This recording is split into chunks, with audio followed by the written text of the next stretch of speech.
আযাব যখন আসে তখন শুধু জালিমই মরে না, আলেমও মরে। জানেন, মুসা আলাইহিস সালামের পায়ে একবার একটা লাল পোকা কামড় দিয়েছে। লাল পিঁপড়া কামড় দিলে খুব আরাম লাগে না? কি লাগে? হ্যাঁ, জ্বলে না?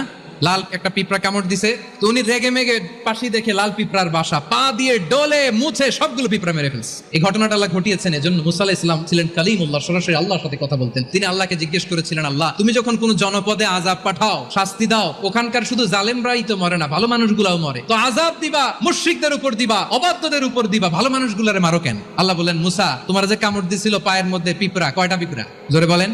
একটা পিঁপড়া, তো সবগুলারে মারলা কেন? রেগে মেগে পুরো পিঁপড়ার বাসা ভেঙে মেসাকার করলা কেন? এই মুসা, আমি যখন অ্যাকশনে যাই, আমি যখন শাস্তি দেই, তখন এত বাস বিচার করা হয় না, বাস বিচার করা যায় না। যখন অ্যাকশনে যাওয়া হয়, ওইটা ডাইরেক্ট অ্যাকশন হয়ে যায়। চিল্লায় বলো ঠিক কিনা?